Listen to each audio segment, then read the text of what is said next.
chapters who, thank you for that. I got involved.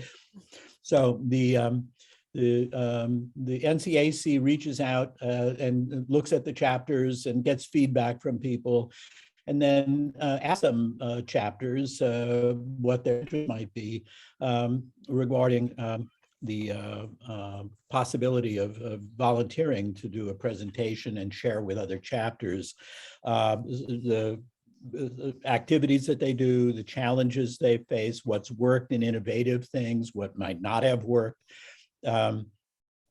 This past year, I can tell Meeta that when I was, because I frequently speak with Bernadette and Emily, and I said to them, you're interacting a lot with chapters during the COVID. Do you have anyone that you think you would be good to recommend? And they said, Colera in Columbus is doing some really good things. People would like to hear from them. and so we reached out to Meeta and her chapter.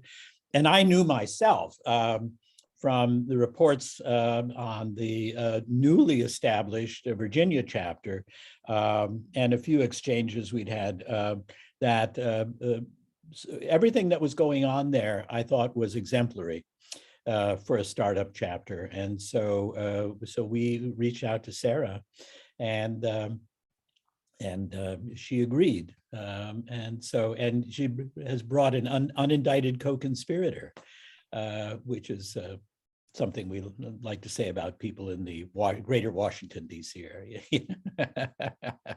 Seems to fit.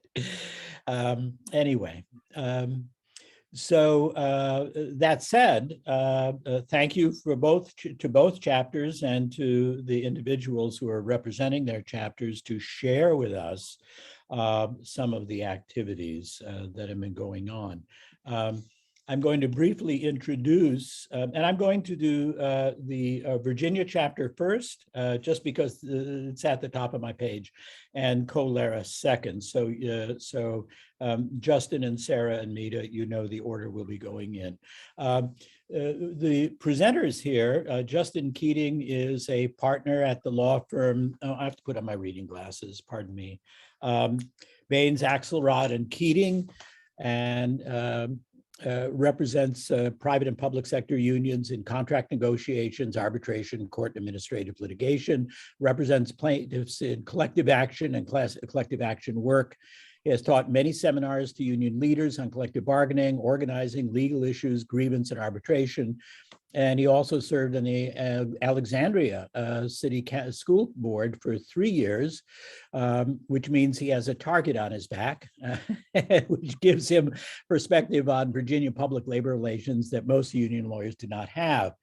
He's also secretary of the Virginia chapter. Sarah Miller Espinosa is a labor arbitrator, mediator, and ombudsperson. Sarah's a member of the National Academy of Arbitrators, and which means she's very experienced and respected by other arbitrators, and secretary of the Ray Corollary Initiative, a non-for-profit dedicated to increasing diversity in arbitrator selection processes, and a contributing educator at the Scheinman Institute of Conflict Resolution at Cornell. Whoa. Prior to becoming a full-time arbitrator, her career was anchored in public sector labor relations as chief negotiator, arbitration advocate, and director of labor relations programs for Montgomery County Government and Montgomery College.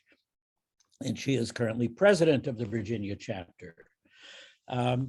Meeta Bass, I'll do all the presentation, presenter descriptions right now, get it out of the way. From the Columbus, Ohio Colera chapter, Meeta Bass is president and owner of Bass Dispute Resolution Services. She's an accomplished and prominent arbitrator, mediator, attorney, facilitator, in various public and private sector panels, and presently is president of the Central Ohio chapter. She also serves as president of the National Association of Railroad Referees. One of the many highlights of her career includes serving as magistrate for Jefferson and Harrison County Court before starting her ADR practice. She discovered her purpose by providing expert methods of effective conflict resolution to her clients as an alternative to litigation. Yay. Meeta strongly believes that through effective communication, understanding, people are capable of mitigating conflict and finding resolutions. What an impressive group. So I'm going to turn this session then over for the first session. We're about 6 minutes into our hour. To the representatives, Justin and Sarah from the Virginia chapter. And I'm guessing that you've sort of sorted your presentation out, so I'll get out of your way. Thank you. Thank you. Thank you, Bill. And thank you for inviting us here today. I know that it is a great honor for us to be included along with the Ohio chapter, Columbus, Ohio chapter, because I know that they are doing fantastic things. So keep in mind that we are brand new in that we have been in existence for almost 18 months. And I'm going to be advancing our PowerPoint here to tell you, Justin and I are going to tell you a little bit first about sort of the impetus for the formation of the Virginia chapter. As some of you may know, Virginia did not allow, actually banned public sector collective bargaining up until very recently. And so as the legislature approved, and I'm going to let Justin talk a little bit about exactly what the legislature did approve, because they made an interesting public policy choice when they did allow some public sector collective bargaining beginning in May of 2021. But as that happened, it became apparent that there was a need really for a place to foster community in labor and management, neutrals and academics in Virginia. Justin and I are both in the Northern Virginia area, and of course there's the Maryland LIRA chapter, and there's also the DC chapter. And so in Virginia, what we've done here is form a statewide chapter. And so Justin, I'm going to let you talk a little bit, if that's all right, about the local option and Virginia public sector. Yeah, so the local option, it ended up being a compromise bill that the Democrats were able to get through. Originally, there was a bill that was more of a comprehensive PERB type thing like other states have. So what we ended up with is better than nothing, but has its downside because so now the unions mostly have been lobbying each of the individual jurisdictions to pass an ordinance, they would call it, at the local level. And each one's been a little bit different, and that's frustrating because now we have many different sets of applicable rules and laws, and we have to go one by one. So the 4 biggest jurisdictions in Northern Virginia have all passed it: Fairfax, Loudoun, Alexandria, and Arlington. And each of them is similar, but has enough differences to make it frustrating. 2 school boards now, I think, have passed it: Richmond City and Arlington County. And so, you know, we've just gotten to the point now in Arlington, we had our first substantive negotiating session yesterday for the police department, where I represent the police union in Arlington. So things are actually happening, not on the pace that I wanted to, but, you know, I would have wanted it decades ago. So it is actually moving. And, you know, the LIRA thing has been fun because over at Arlington County, the county hired as its outside counsel for labor relations Tom Lucas, who was our treasurer. So, you know, when I walk into a room and Luke, we call him Lucas, sitting there, that, you know, that's fun. And it sort of, I think, shows everybody that we have more in common and we try to work together and we build these things. And I think that's sort of good and allays a lot of fears that some public sector government, some local governments may have about bargaining. That's right.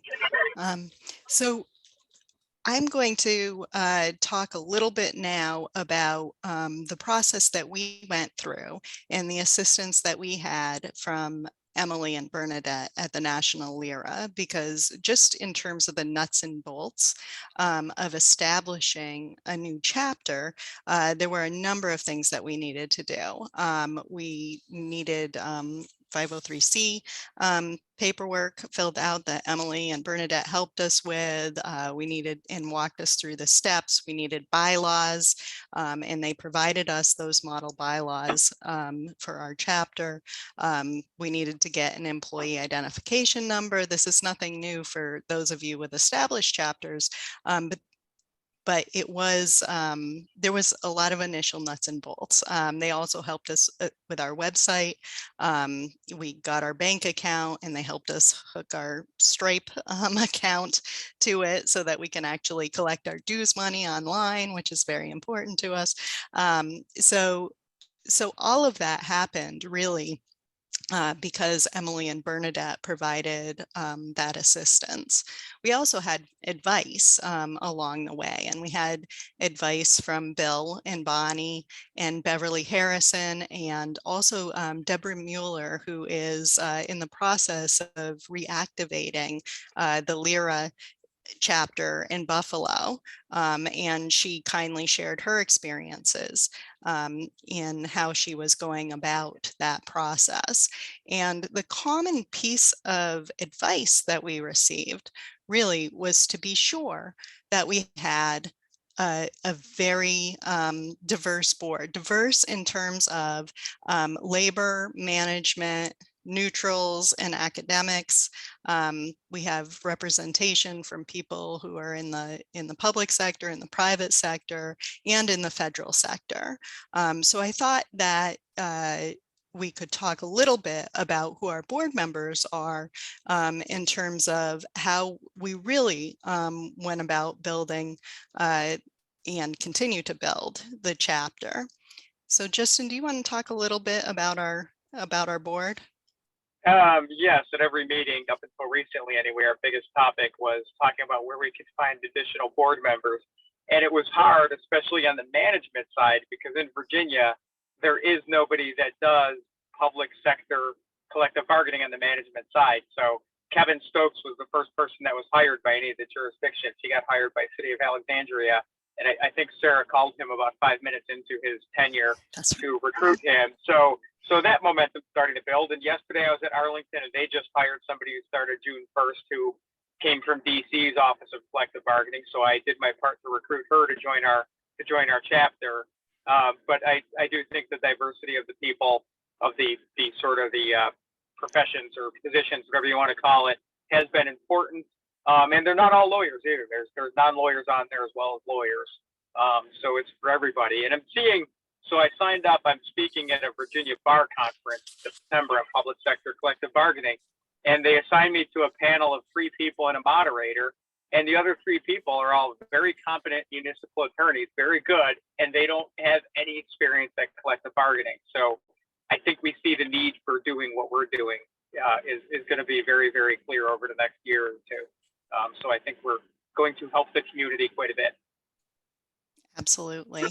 And I'll just add that, you know, when the idea of Virginia LIRA first started to coalesce, it was Justin and Ann Hodges, who's a law professor emeritus at the University of Richmond, a labor law professor, and Arthur Perlstein, who is the director of arbitration services.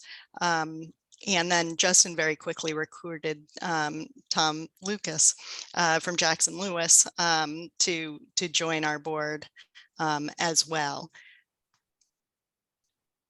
So what we did, as Justin said, is see the need to provide education around collective bargaining, around labor management relationships. And because we formed in the time of COVID, that allowed us to really think about what our meetings were going to be like, although it did limit us, right, to online. And so what we were able to do was pull together some programs for our meetings and some speakers for our meetings, really to start to provide our members and non-members with some important information for them to be able to have and start a conversation. And the other thing this allowed us to do, because we did not charge, and we haven't charged anyone for any of our online programs, is it started to allow us to build our email list, right? And so that email list is important to us, as you know, not only so we can continue sending out information about our upcoming programs, but also so we can recruit those people into our membership. And so I'll just mention that our first, and then I'm going to go back to Justin, that our first program that we pulled together, and we have these recorded. And so if you're a member of Virginia Lyra, you can actually watch the recordings of the sessions. If you're a non-member, you cannot watch the recordings. You could have only seen it live. So that also should encourage people, hopefully in Virginia, to join, because we actually have some really good content.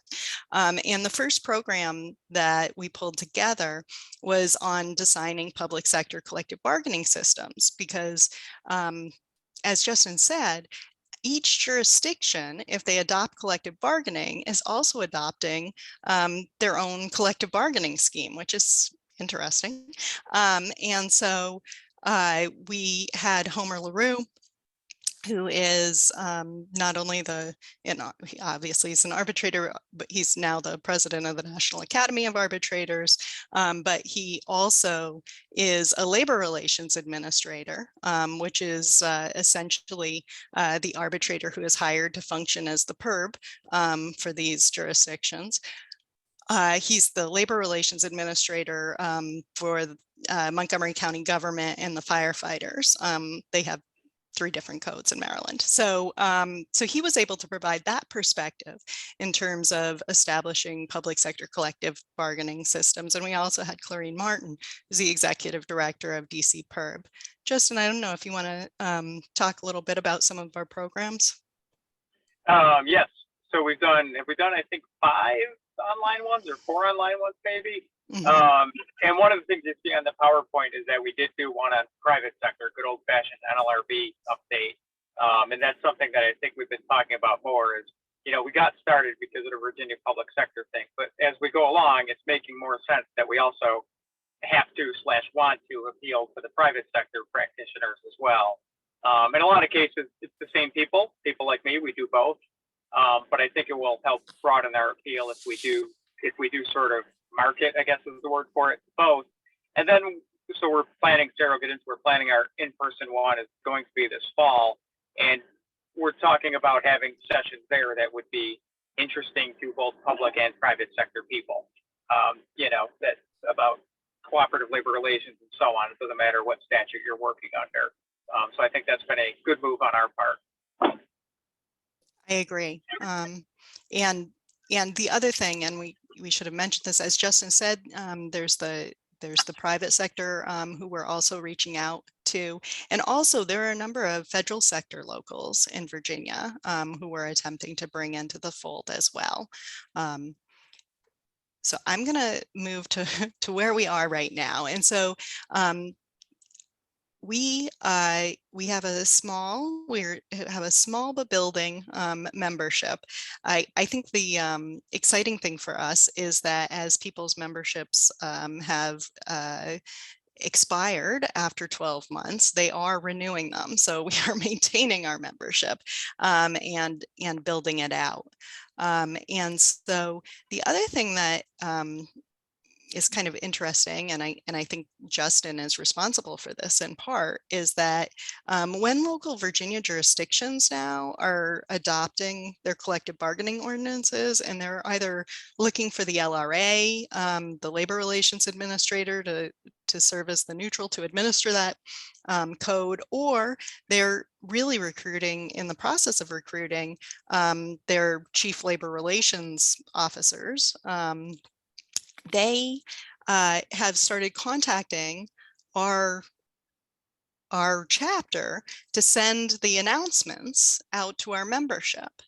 And so, so I think that that's really a positive in terms of being the place, knowing that there is a place for labor management and neutrals in that labor relations community in Virginia. And as Justin said, we are in the process of having our first in-person event. We did have one scheduled. We had a dinner scheduled last November, and the COVID numbers started to go up just when we thought we were going to be able to come together in person. So unfortunately, we had to cancel that in-person event. Justin, did you want to say anything else about our conference? Not anything in particular, that we want people to come. And I am going to turn my video off because I have to drive my son home. He has to go somewhere else, but I'm still here for talking and answering questions. Okay. All right. So I'll just end with this. Our plan is to host 4 virtual events a year. And then to host 1 to 2 in-person events per year. And we're planning to build out from there. In addition, we want to serve as an educational resource, as we said, for the burgeoning public sector labor management community in Virginia. And we are still in the process of recruiting 2 more board members, 1 union, 1 management. So we look forward to that. Thank you. Thank you, Sarah and Justin. Are there any questions to pose? I didn't see any on the chat line yet, but I would suggest, as you're looking forward to this robust set of online and conference meetings, it's always useful to scan the other chapters and see what topics they're entertaining. We get a lot of good ideas from copy. It's things I used to tell my students not to do, plagiarize, you know. But in Virginia, you also have a large population of individuals who are associated with employment and labor in federal government agencies. And something that the DC chapter has done that's been very popular with the people who attend their meetings is to tap into some of the labor attaches at the embassies or consulates. Often they're very knowledgeable and bring a new perspective on things that's appreciated by the people who are there. And it's just a little exotic to have someone from Sweden or Denmark, let's say, talking at your chapter on an issue. And so that's great. David Jacobs to everyone. Yes, absolutely. Good for you, David. See, I'm propping up the DC chapter. Okay, thank you so much. Let's move on then to the Central Ohio, which I've been calling the Columbus chapter. So I'm sorry, Meeta, I was doing a disservice, not intentionally. It had been described to me as and I've never looked carefully at how you're listed. So thank you very much. And please take the floor, it's yours. Well, thanks, Bill. And I want to echo Sarah's sentiments with my thanks and appreciation for Lyra to, actually share our chapter's experience. I hope there's some information or nuggets for people to learn how to, continue to have their organization grow. Now, Sarah's actually doing the screen for me, but we do, even though we're called Central Ohio Lyra, we're known locally as Co-Lyra. Lyra has 2 chapters within Ohio, Northeastern Ohio and Central Ohio. And the Southeast members either join one or the other. But generally, we maintain a roster of 100 members throughout. At least I've been a member with Co-Lyra for going on 6 to 7 years. So it's always been that range of membership.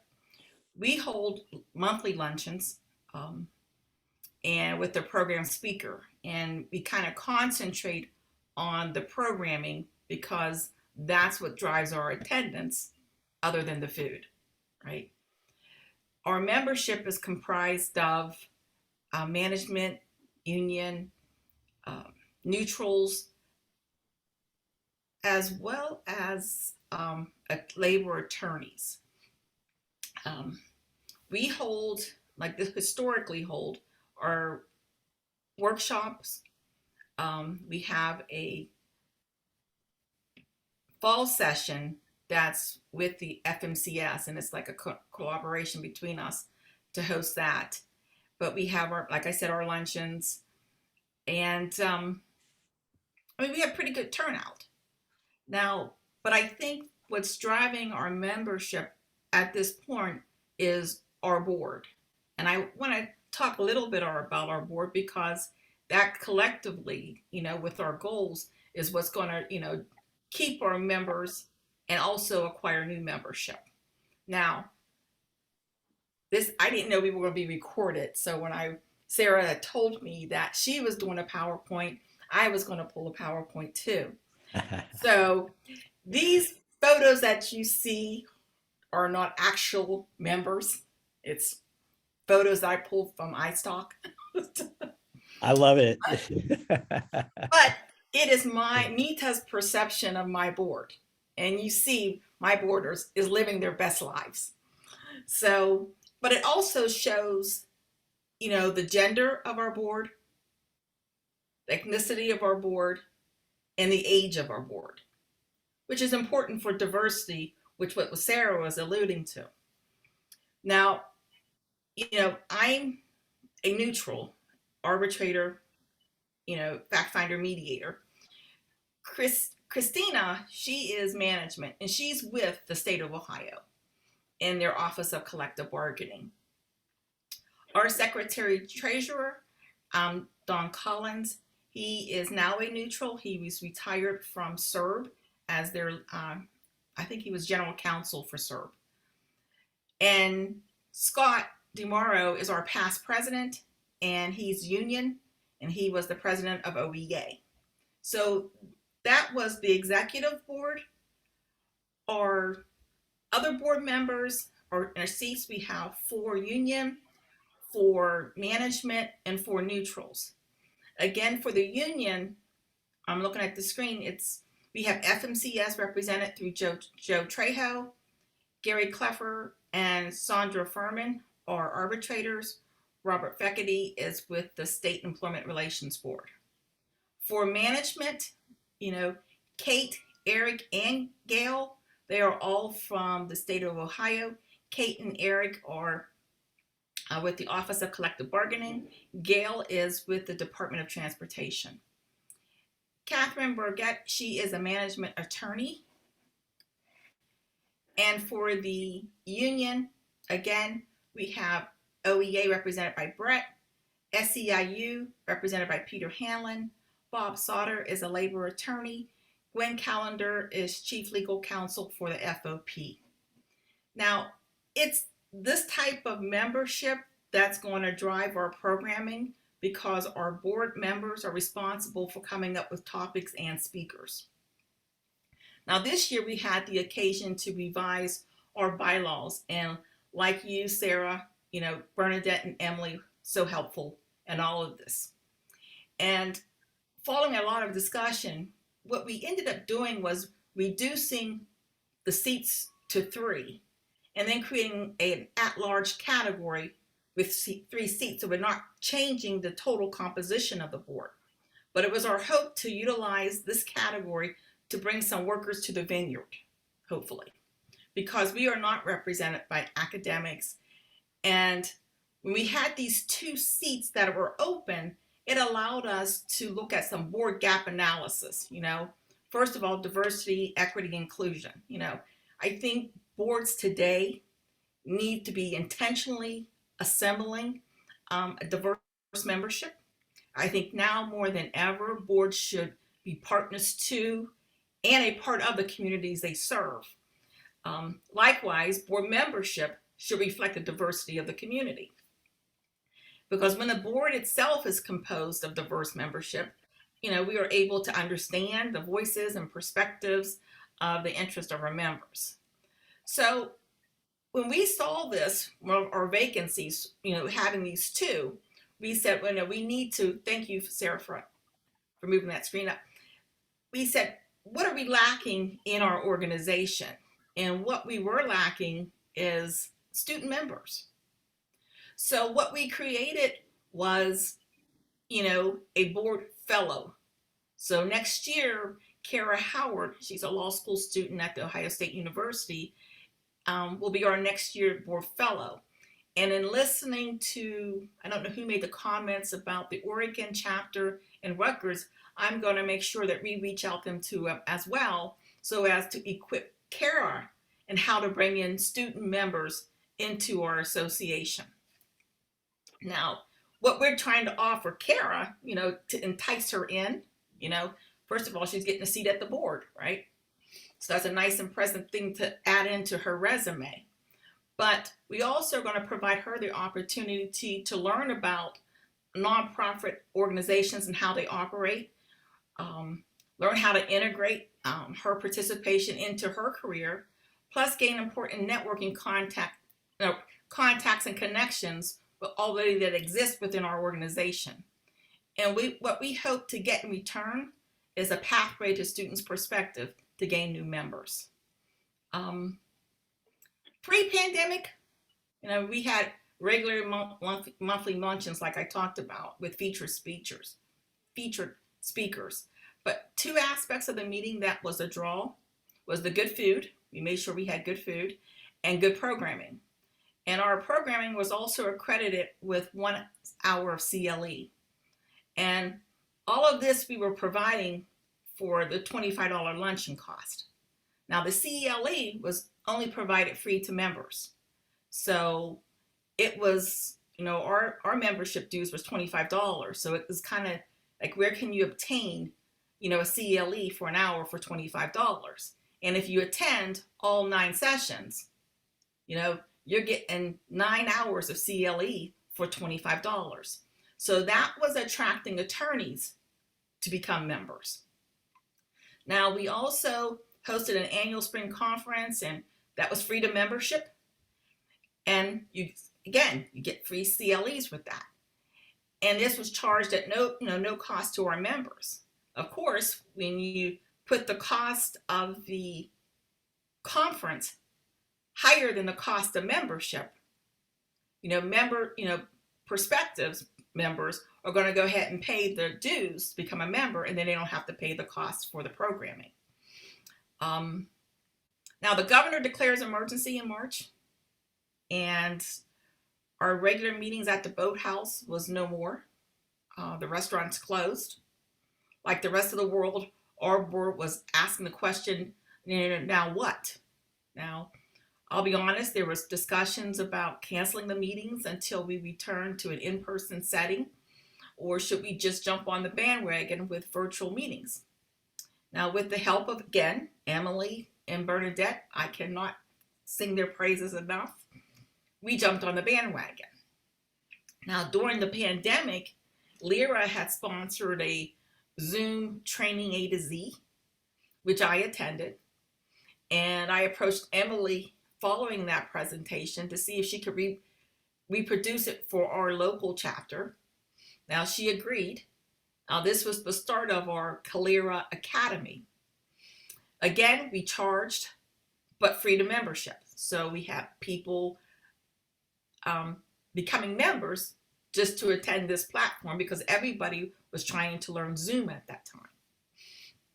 Now, we continued that academy, though, presentation, and that consisted of an hour and a half meetings on Fridays from January through February. And this year we did the grievance arbitration. Now, what I was thinking at this point, and I was discussing it with my executive board, is that we need to utilize our membership. There's a reason why people have joined a Calera, so we need to kind of maximize on those reasons. One, for neutrals, It's for knowledge and networking and exposure. So what I did with the grievance arbitration is I looked internally to our members and our neutral arbitrators or our speakers for those different presentations that we did on grievance arbitration. We had a lot of turnout with our members for management and union advocates to gain that knowledge. It also provided us the opportunity to know one another and to get to know one another through, sharing faces on the screen and, the comments and the dialogue that follows. Also, Zoom provided the opportunity to have out-of-state speakers. And from our feedback and polling from our members, they enjoyed it. Like our board member, Gary Kleffler, used to always say, we need to bring in an expert, because if you're an out-of-town speaker, you're an expert and people will come. So that's what we did. So we looked to other people, out of state to become speakers. And I suggest through these meetings with the National LIRA, as Bill suggested, you can find potential speakers, because I looked to and I attended a session last year called The Cognitive Interview by Professor Anton Aboud. And I thoroughly enjoyed that session. It was online with my thoughts on grievance arbitration, on how do you conduct a fair investigation as an element of just cause. So I asked him and he graciously agreed. And of course, from our polling, it indicated that everybody felt that he was an expert. I think polling is important when you have meetings, because we constantly get feedback from our membership on their ideas and concerns about what our organization is doing and what it should not be doing. And we listen. So when we try to, as a board, take back those comments and see how to make our programming better. Now, our regular programming was via Zoom. We still continue the CLEs, but the membership, and we did the same as Sarah did, is that the membership was entitled to view past recordings. So, and it was people who had the free Zoom link could only watch this, the presentation as presented.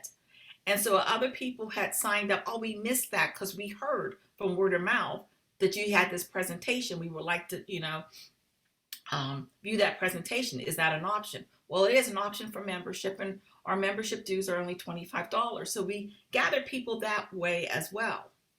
Now, post-pandemic and going forward in visions and our mission, it's like we had to take a serious look at our membership now, because our membership was growing.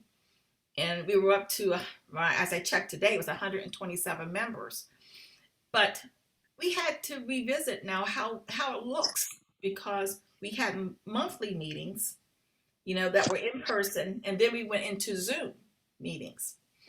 And so now we have this other membership that went beyond our borders that can no longer attend our luncheon meetings that are hosted, downtown Columbus. So now the board, we polled, and the members that answered the poll said, they're interested in having mixed meetings now, some in person, some virtual. So now as a board, we're going to have to figure that out, so that we can keep that audience that we just acquired through Zoom. But the problem is that we, in growing an organization, we have to remember we can't lose members. And we did lose members through the pandemic. And that was our senior members, because they weren't interested in doing the Zoom meetings.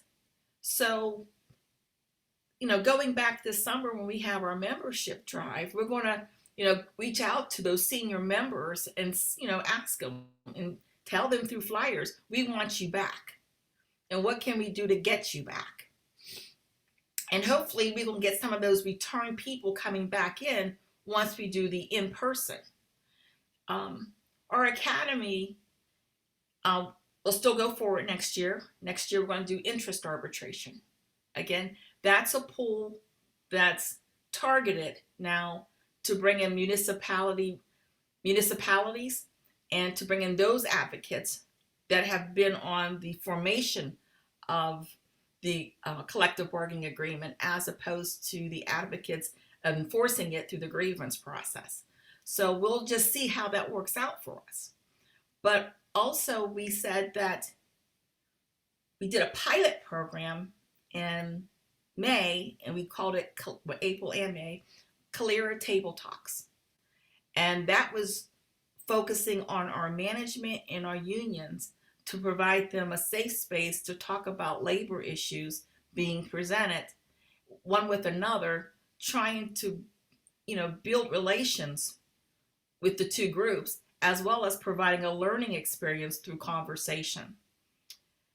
Now, we also find out and we start reviewing for what we're doing for next year, it's like we need to start building our social media presence. Our social media presence is always through the national.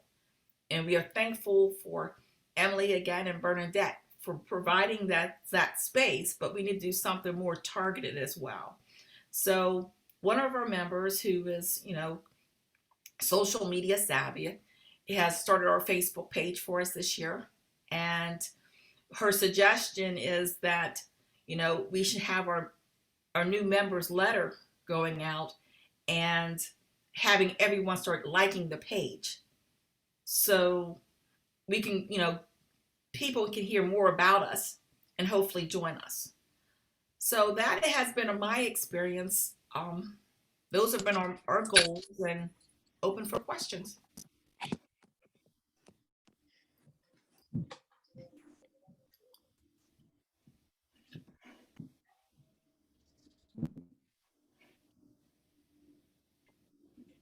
I would just comment that your membership, the 127, that's very impressive, at least compared to what we have down in Texas. So you must be doing something very well. Yeah, we're trying.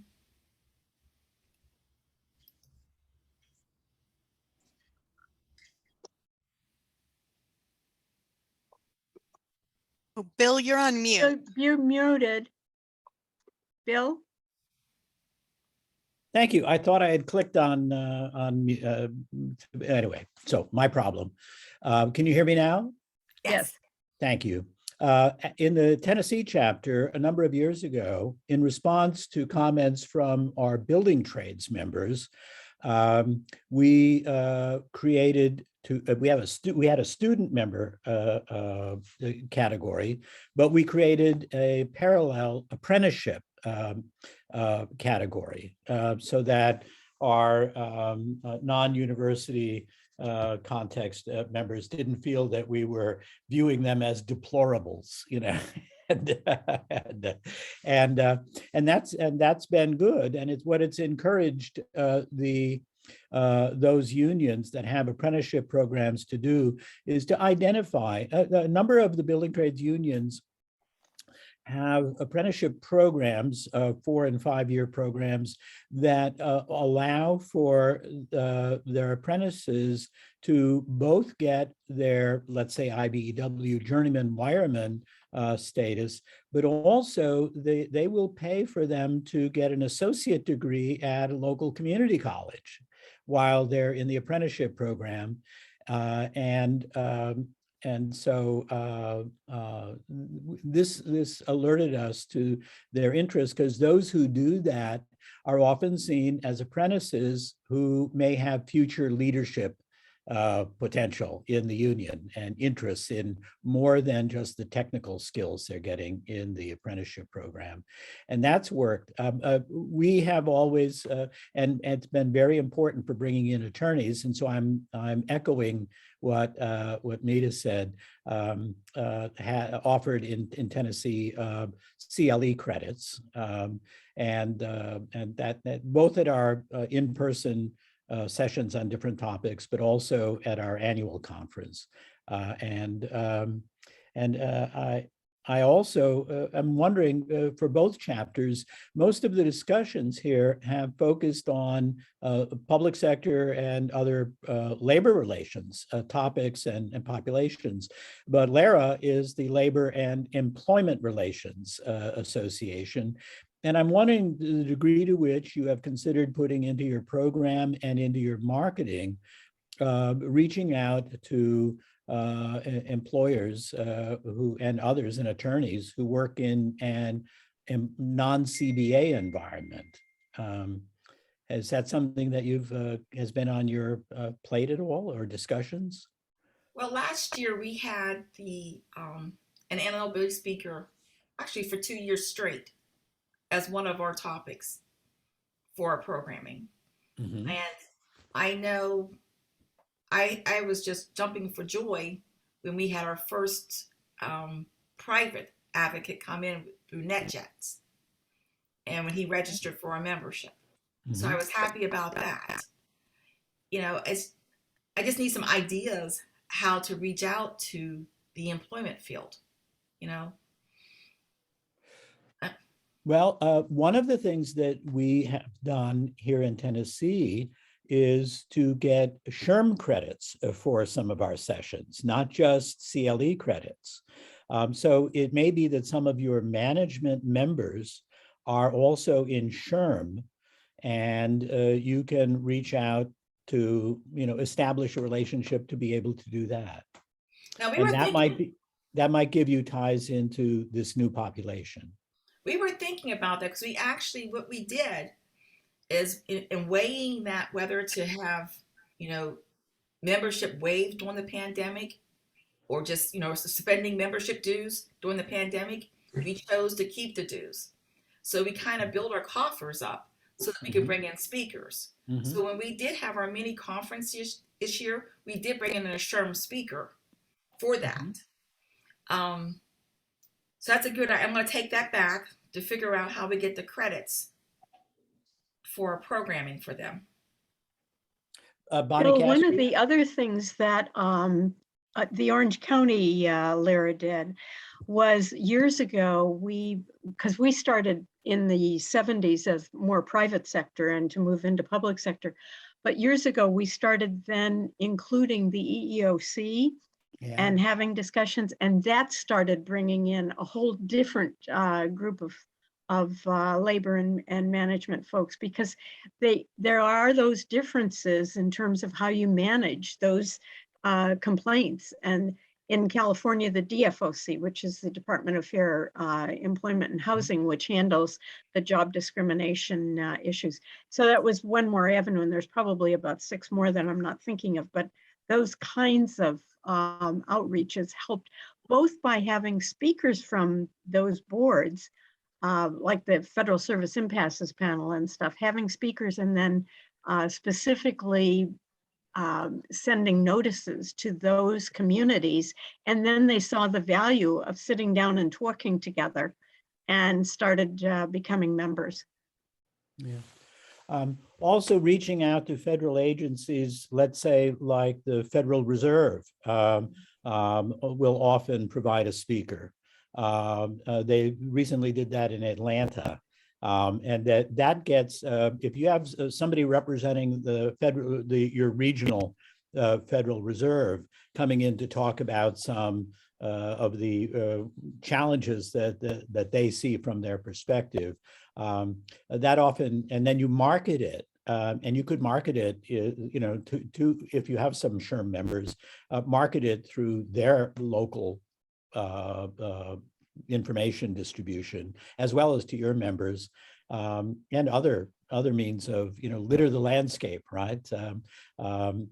You might find a broader range of people coming in to listen to the Department of Labor as well, the Bureau of Labor Statistics.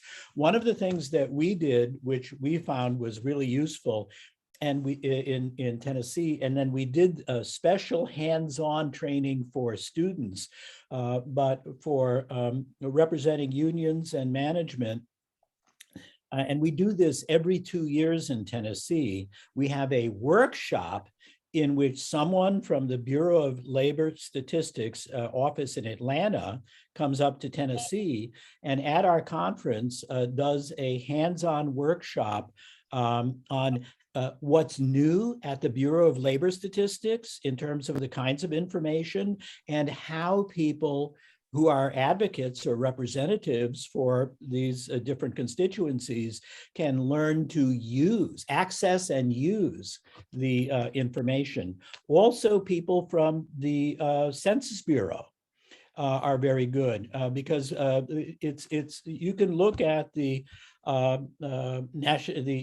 community survey, which is done regularly, and you can parse out the data for Ohio or for Virginia to do some you can teach people to download these data, your employers and your unions, to do fairly rigorous and tailored for themselves analysis of these public sector data, which are free and available and have been made, in my experience, using them much more user-friendly over the past 2 decades.